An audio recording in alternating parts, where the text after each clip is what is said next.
여러분께서는 지금 국민일보 해직기자 조상훈이 진행하는 국민라디오 아침 시사 프로그램 조상훈의 뉴스바를 듣고 계십니다.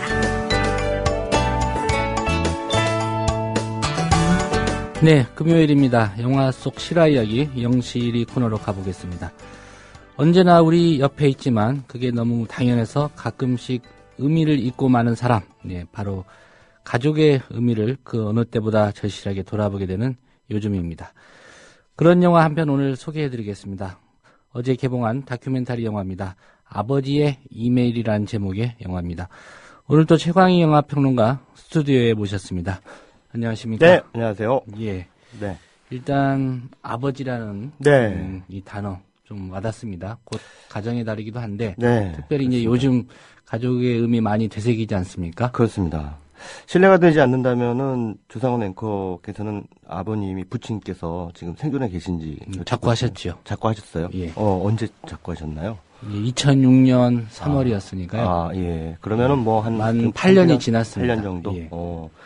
저 같은 경우에는 저 아버지가 제가 중학교 2학년 때 암으로 돌아가셨습니다. 좀 일찍이. 예. 예. 그래서 보통 그런 얘기들 많이 하잖아요. 그 남자들은 아버지하고 경쟁을 하면서, 소위 말하자면 아버지의 규범, 아버지가 강요하는 규범에 어떤 저항을 하는 그런 가운데 성장을 한다. 그러나 또 그러다 보면 또 어느새 자기가 아버지의 모습을 닮아가는 그런 이제 과정. 그래서 남자들의 성장 과정에서 아버지가 굉장히 중요한 롤모델이자 또 경쟁 상대다라고 하는 그런 얘기들을 많이 하죠. 예. 예.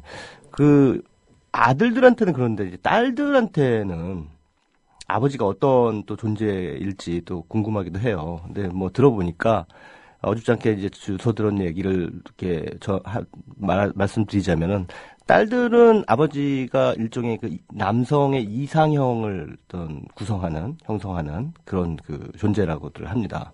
그래서 이제 왜 그렇잖아요. 어린 딸들이 나 다음에 크면 아빠하고 결혼할 거야. 뭐 이렇게 얘기하는 그 딸들 있잖아요. 예. 그러니까 그만큼 이제 아버지가 어떤 남자라고 하는 남성이라고 하는 그 존재를 어떤 규정하게 된 성장기에 있어서 굉장히 중요한 존재라는 것이죠.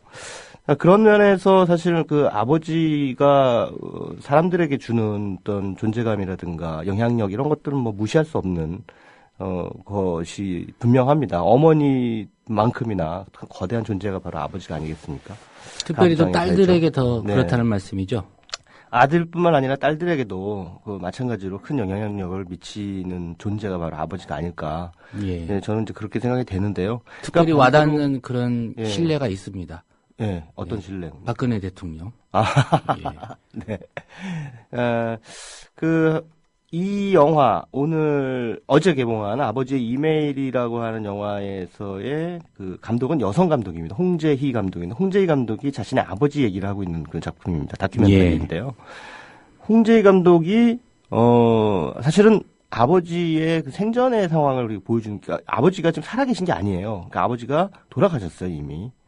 돌아가셨는데, 아버지가 알코올성 우울증으로 돌아가셨습니다. 조금 이른 나이, 70대 초반에. 돌아가셨는데, 그 돌아가신 뒤에 장례식을 다 치르고 난 다음에, 이제 아버지가 자신에게 이제 그동안 메일을 보냈던 게 있었어요. 그동안은 뭐, 열어보지도 않았고, 워낙에 그 아버지를 별로 좋아하지 않았기 때문에. 예. 그런 상황에서 이제 다시 둘째 딸인 홍재희 감독한테 보낸 아버지의 메일, 43통의 메일을, 뭐 어떤 건 열어봤겠죠? 어떤 건 안 열어봤을 테고, 그것을 다시 한번 열어봅니다. 열어보면서 거기에서 그 아버지가 자신의 삶을 어떻게 보면은 이제 곧 자신의 어떤 목숨이 이제 끝날 것이다라는 그런 예감을 하셨는지 몰라도요. 어렸을 때부터 지금까지 살아왔던 그 내력을 그 딸에게 조근조근 고백을 하는 그런 이제 메일이었습니다. 사실 어떻게 보면은 컴맹에 가깝게 컴퓨터하고는 거리가 멀으셨는데 어떻게 보면 그 독수리 타법으로 쓰셨다라고 볼 수도 있겠죠. 근데 이제 그런 메일을 통해서 생전에 아버지가 사실 굉장히 술에 취해서 어머니를 학대하고 또 자녀들에게 안 좋은 모습을 보였던 그런 그 좋지 않은 아버지에 대한 기억을 가지고 있었던 감독이 어떻게 보면 아버지를 좀 이해하는 그런 과정에 도달하게 되면서 뭐 아버지의 삶을 한번 재구성해보는 그런 이제 다큐멘터리가 바로 이 영화 아버지의 이메일이 되겠습니다. 예.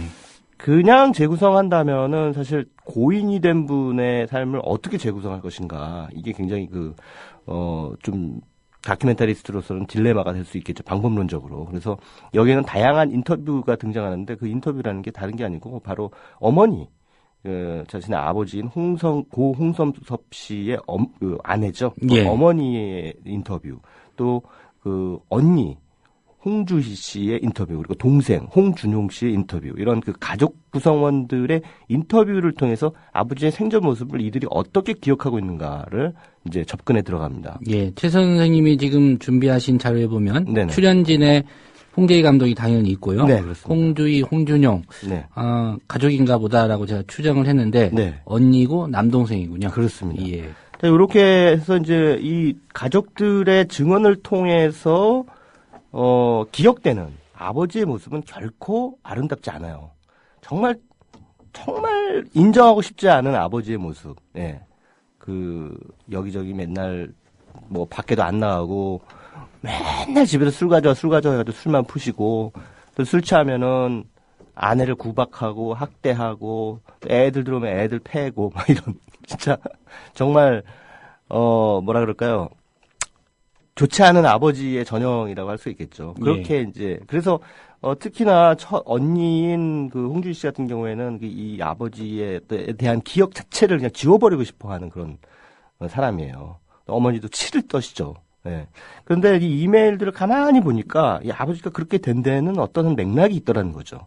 근데 그 맥락은 결국은 한국 현대사의 굴곡과 연관성이 있더라라는 얘기입니다. 그래서, 사실 이 아버지가 황해도 출신이신데 38선이 그어지면서 38선을 넘어서 죽을 고비를 넘기면서 월남을 하셨어요. 원래는 황해도 출신이 북한 분이시고 월남을 하셔서 호를 단신으로 그냥 사셨던 그런 분이에요.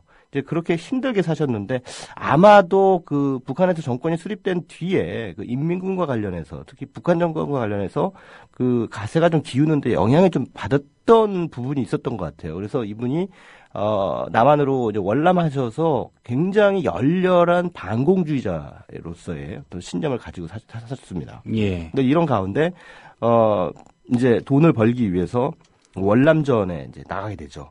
월남전에 가서 또 아주 많은 돈을 또 벌어서 그 돈으로 또 집을 또 사고요. 예. 또 용달차도 사서 또 사업을 벌렸는데 그게 또 제대로 안 됐어요. 안 돼가지고 또 가서 또 기울죠. 기울게 되니까 그때부터 또 술을 마시기 시작하고, 또 그런 와중에서 또 중동의 개발부인 불지 않았습니까? 예. 1970년대, 80년대 건설 노동자들 네, 많이 건설 나갔었고요. 많이 나갔죠. 그때 또 이분이 사우디에 파견이 돼서 거기서 또 건설 노동자로 근무를 하셨습니다. 그럴 때는 또 굉장히 자신의 삶에 있어서 어떤 자신감 이런 것들 회복을 하셨다가 나중에 또 집으로 돌아오시면 또 우울해서 골방에 틀어박혀서 또 술만 마시고 이런 삶을 계속 반복을 하셨던 거죠. 예.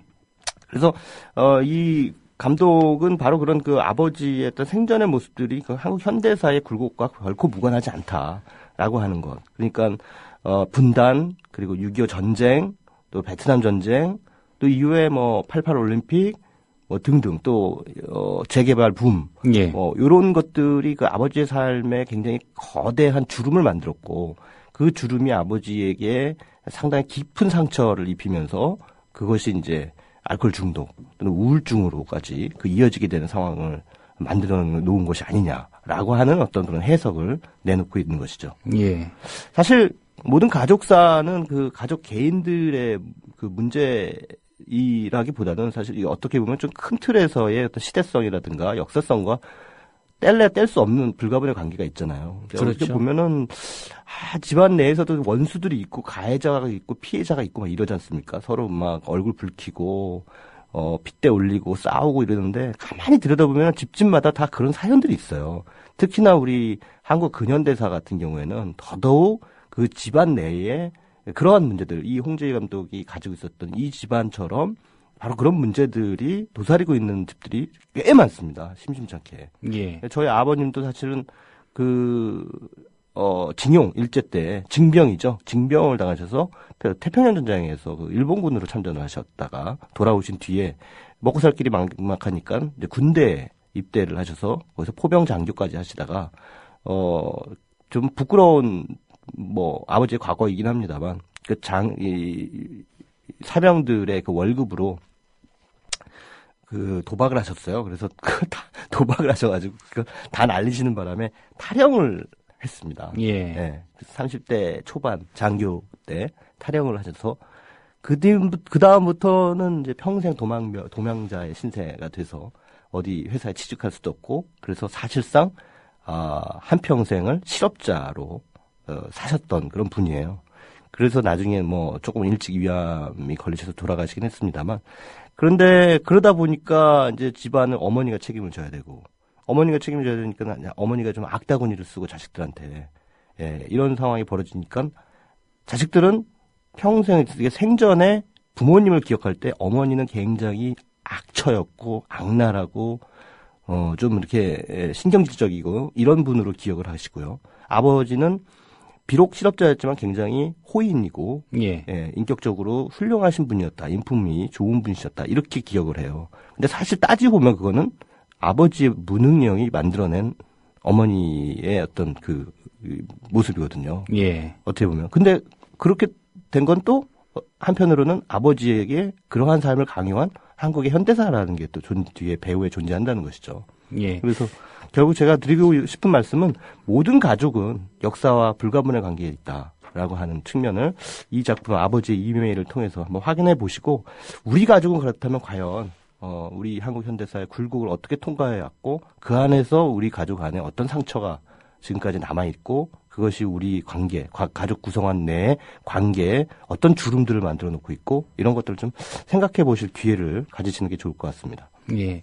저 개인적으로 생각해도 가족이라는 단어가 따뜻하고 네네. 좋은 이미지인 건 맞습니다만 네네.